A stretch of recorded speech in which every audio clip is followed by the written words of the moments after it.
This is a 2022 Volvo XC40 T5 all-wheel drive Inscription, a swanky Swedish compact SUV that includes a lot of clever tech and easy-to-use options. It's also Volvo's smallest SUV and shortest car sold in the United States. But the Volvo XC40 style and polish is what makes it stand out from a crowd. My name is Robin Warner, an experienced engineer and magazine editor, and my style also stands out in a crowd. What? You think this just happens? This Inscription XC40 is the top trim in the lineup above the Momentum and R-Design models. That means you get dual zone climate control, aluminum window trim, and a panoramic moonroof. Because this is a T5, powering the XC40 is a turbocharged 2-liter inline 4-cylinder engine that produces a peak 248 horsepower and 258 pound-feet of torque. That power then goes through an 8-speed automatic transmission and onto all 4 wheels. The base price for the 2022 Volvo XC40 Inscription is $41,945, making it a T5 adds $2,000 to the price for a total of $43,945, and my nearly loaded test car cost $52,845. For those that are interested, I included detailed specifications, including dimensions, fuel economy, and options in the description. All right, let's take a look around the car.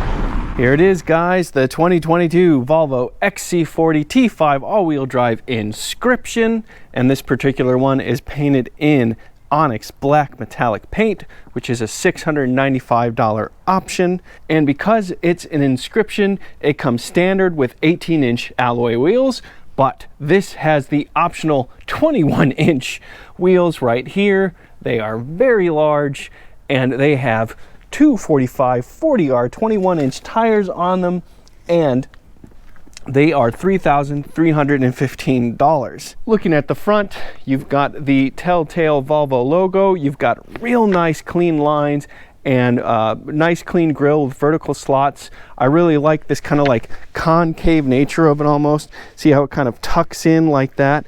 But this is simplicity, and it just works. I like that it's just not overwrought, overbearing, and you've got stylish headlamps right here, nice beams right here, and you do have fog lamps down low as well. And I do like this aluminum piece right here to contrast the black paint. It's a nice way to keep your eye moving. Looking at the car in profile, you do have pretty classic SUV shape here, but one thing Volvo has done quite well is stretch out the wheelbase and keep both the front and rear overhangs to a minimum.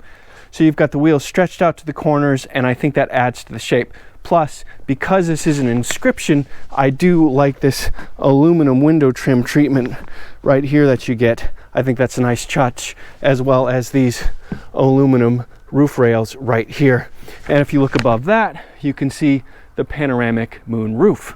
And this particular car has the $395 roof mounted spoiler, which of course you need for all that extra downforce. Looking in back, the clean lines continue. You do have these nice vertically mounted taillights that kind of run down the entirety of the glass portion of the hatch, and you've got, you know, nice standard clean XC40 T5 right here. But this is interesting. It says all-wheel drive right there. That's part of being a T5, but it also says Polestar Engineered, and I'll talk about that a little bit more later on. And finally, we also have dual exhaust tips, one hanging out down there, one hanging out down there, and blissfully, thankfully, nothing faux built into the bumper. Those are the actual exhaust tips, something I really enjoy. Let's take a look inside. Starting in back, like I like to do, we're going to start with an option on this car. That is the $200 power lift gate. So I can press the button right there, and up she goes. There's also a button on the key fob. There's also a button on the dash, which I'll show you in a moment. And then, of course, we've got closing options right here. You can close it, and lock it. Looking inside, we do have 20 cubic feet of cargo volume. And because we have the Advanced package on this car, which is $1,450, we also have a 12-volt outlet right there. But if you fold the seats down, there, and there, cargo volume jumps to 47 cubic feet. All right, let me show you the back seat. This being a compact SUV, it's not ample space, I would say, but I'd say pretty darn sizable for a car this size. Plus, you've got a lot of neat little storage options. You have storage right here in the door, but you got this nice little storage pocket right here. Of course, you got a net behind the seat right here. Getting inside, I have decent thigh support. The seat bottoms are relatively high, and I've got a good, I don't know, 3 inches of knee room right there. I wish it was a little bit higher seat back, but the benefit is I do have a good inch of headroom, and I am 5 feet 11 inches tall, or 181 centimeters. Because I have the $750 climate package, not only do I have optional power down there, 12-volt power, but I also have heated rear seats there and there. And if you don't have to carry 3 people back here, you do of course get cup holders. Hey, hey, hey. Also, here's a neat little trick. Let's say you're not carrying any rear passengers and you want to have better visibility looking out the rear windshield. Well, check this out. This is the button to fold the rear seats, right? But it's actually solenoid driven. And the first thing it does is fold down the headrests. And there's a button to do that up there as well. All right, let's look at the front. All right, we've got the usual things on the door here, but we also have the $800 optional Harman Kardon stereo system. It is a 13 speaker system and it sounds lovely.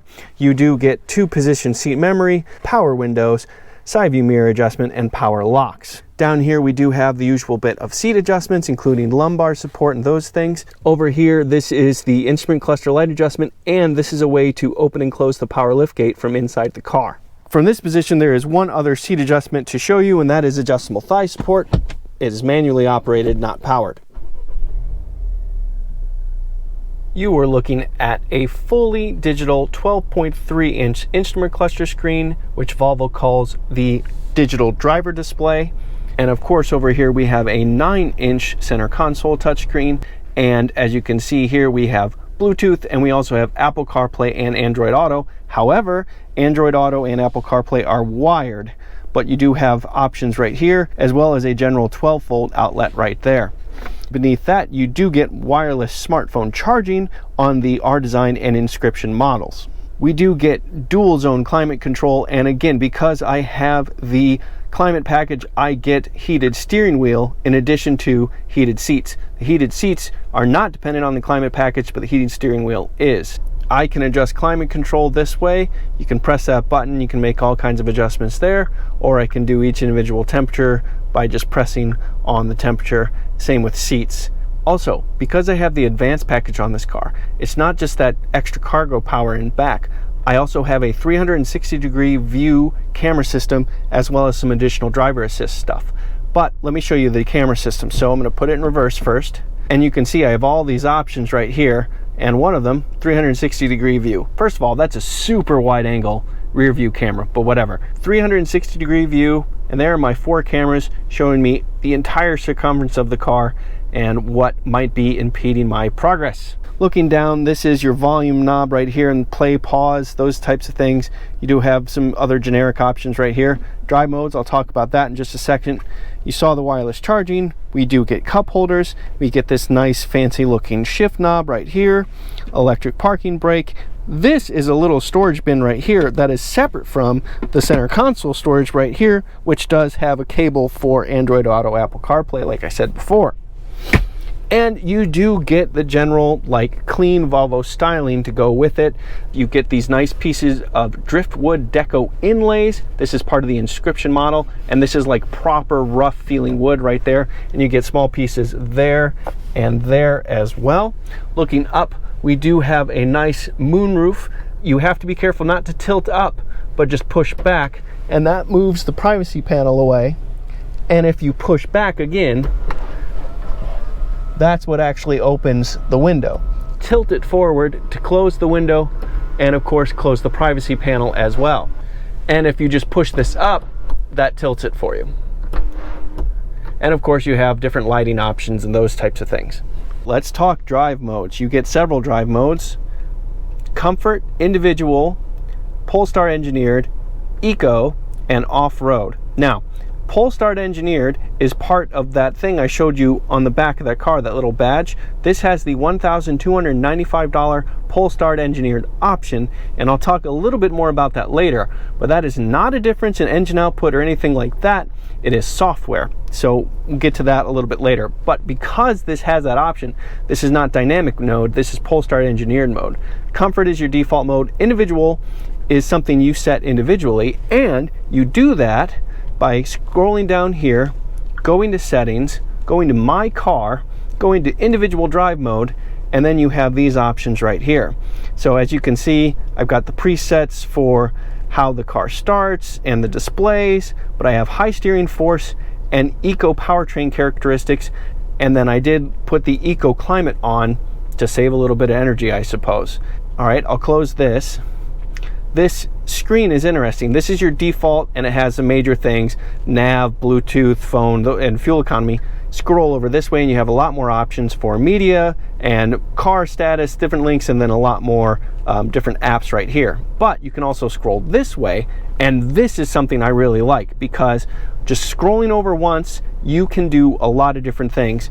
You can turn on and off sport mode, lane keeping aid, park assist, cross traffic alert, the automatic start stop, blind spot, all these things. Also, this is what I was telling you about earlier. You can fold the headrest down nice and easily. That's just fun. And this is a personal pet peeve of mine. You can turn on and off whether you want adaptive cruise control. So now this has just regular cruise control instead of adaptive cruise control. And that's something I genuinely prefer, because I'm an old car driving curmudgeon, and what do I know? Playing with all these modes that affect the way the car drives really makes me want to show you how it drives. Let's go.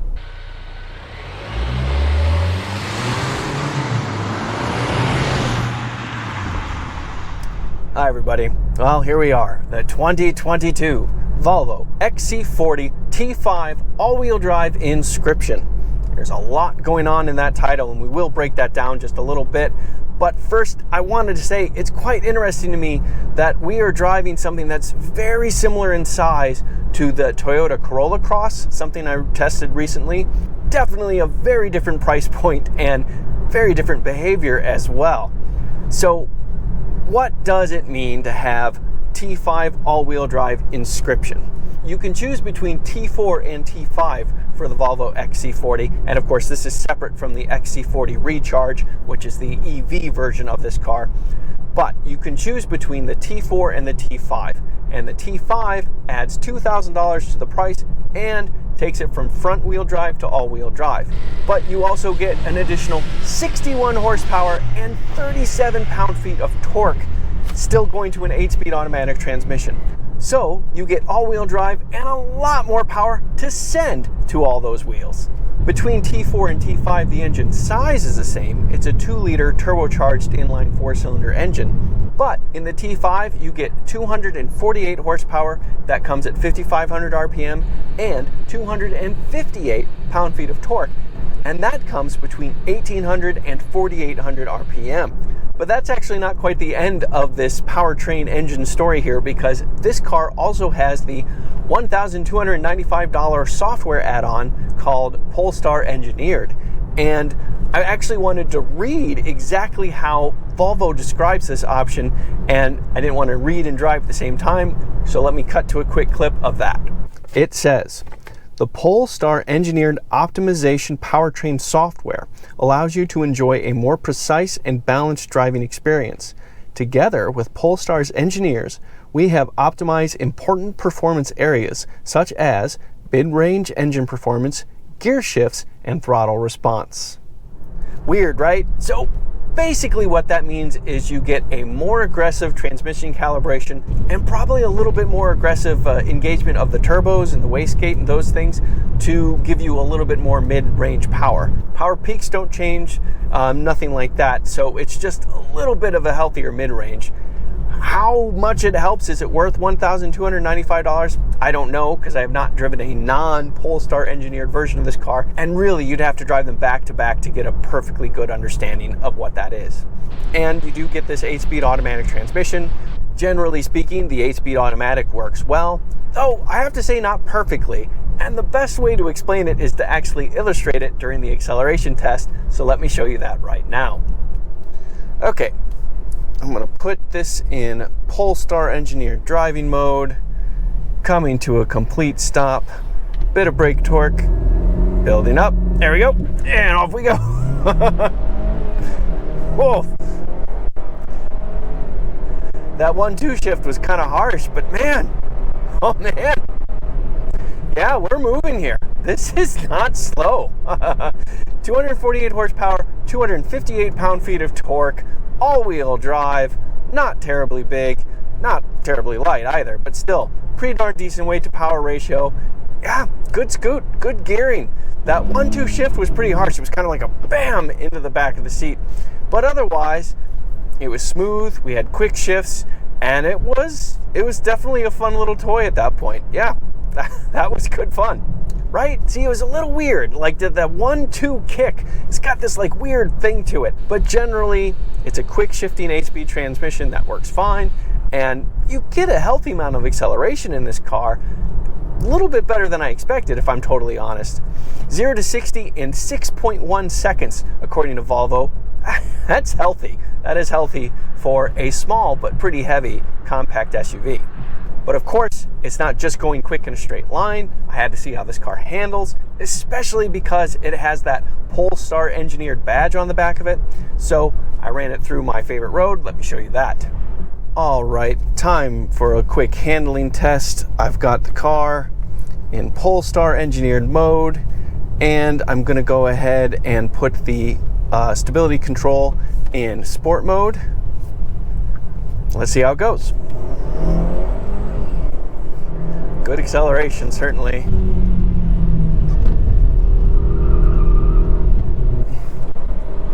Decent amount of understeer, fair amount of body roll, not a lot of steering feel, but decent grip. Boy. The transmission is awfully snappy. Those shifts can be harsh at times. But the transmission is staying in a lower gear, so the revs stay up, so you have plenty of punch out of the corner, certainly. And this turbo engine is providing good torque nice and quickly. Yeah, that's a decent amount of body roll, though. And we're in an SUV, we're in a compact SUV, so it's like, why would body roll be an issue? But in these days, manufacturers have gotten really good at controlling the body, and this is just not among the best here. That's kind of the long and short of it. It's that the competition's improved so much, even in this class of car, that you notice it and it doesn't feel all that spectacular. All right, let's run through a few more corners, see if we learn anything new.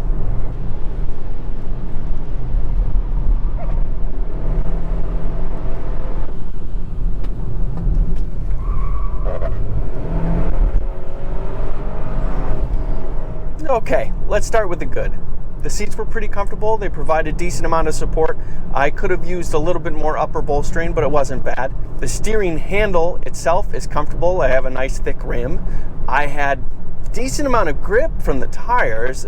They held onto the road pretty darn well. And the engine staying in the lower gear gave me plenty of punch coming out of the corners. So I had good acceleration at corner exit. Where this falls behind is you do get a darn decent amount of body roll. This thing leans pretty darn heavily, and that hurts transitions from left to right a little bit. Steering feel is lacking. Also, steering doesn't feel terribly precise either. So in terms of engagement with this car, it's pretty darn low. It's quick. It can hustle through the corners. It has grip, but it is not entertaining while it's doing it. You don't feel connected to the car. You feel pretty well connected to the road, but not to the car. But the flip side to that, of course, is ride, and I am happy to report that this Volvo XC40 has a very pleasant ride, and that's a good time to talk just a little bit more about the Inscription, part of this car. You've got a lot of like nicely laid out pieces. I really like this driftwood inlay put into the dash. I think that Volvo did a fantastic job with its center console. Once you get to know it, it's powerful. It's got a lot of things that are easy to turn on and off. You have a lot of control to personalize the car, and it's easy to use once you get used to it. The portrait style setup of the center console screen has a lot of advantages as well. And speaking of all those things, it was good to know what this thing was like to cruise on the highway, so I did that as well. Let me show you that. Okay, and now we are on the interstate, getting a feel of what this thing is like. The ride is actually quite comfortable. I am in the comfort driving mode. Everything feels very pleasant. The seats are very comfortable. Switch gear is easy to get to. And in fact, because it's easy to get to, I'm going to switch off the adaptive cruise control and just have regular cruise control because that is my preference. Wind noise is a little bit on the high side for a premium SUV, but road noise is actually quite good, and otherwise I am plenty comfortable. Overall, I'd say it's a perfectly pleasant, competitive cruiser on the freeway, but not best in class. And of course, keeping up with the tradition of Volvos, this has tons of safety equipment. I'm not going to bother. I'm just going to list it on the screen. There's a lot of things going on, a lot of standard things, even more if you added on extra. So this is loaded to the gills with safety stuff, including, like I've said already, adaptive cruise control, which you can turn on off as you wish. I just like saying that because I think that's super cool and so nice that it's easy to do. But here's like a properly pleasant surprise. This little compact SUV can tow a decent amount. This is rated to tow up to 3,500 pounds. That's a healthy sized boat, you know, like a runabout boat. That's a pretty decent cargo trailer. Definitely a couple of jet skis or snowmobiles or even a few motocross bikes. Now, it is only 1,650 pounds if you do not have trailer brakes. You do need trailer brakes for this, and that's logical enough. These are not terribly large brakes, but the fact that this thing will tow up to 3,500 pounds, that's better than I expected, certainly, and gives you a lot of options for fun things to do on the weekends, even though you have a small, very easy car to park during the week. So put it all together, what do you have? You have a really fascinating collection of things. You have a pretty darn decent amount of power, you have respectable towing capacity, and you also have decent storage in the back as well for hauling things around. What you don't have is higher levels of driver engagement and enjoyability there. You know, you're definitely not in the same category as BMWs or certainly Porsches. Now, to be fair, the smallest Porsche SUV is the Macan, and it is one step bigger than this one, and it is also more expensive than this, but I did a review on the Macan, and if you want to know what a nicely driving SUV is like, definitely check that out. I've got a link to it up there. This isn't that, but what this is something that gives you a lot of style, a lot of functionality, a darn decent amount of safety, and a decent amount of pep as well. I'm Robin Warner. Thank you for watching. And if you are still watching, I'd really appreciate it if you like this video and subscribe to my channel. Those things really do help me out quite a lot. Okay, goodbye. Ooh, passing opportunity? Yes. Perfect. And nicely done, little Turbo 2.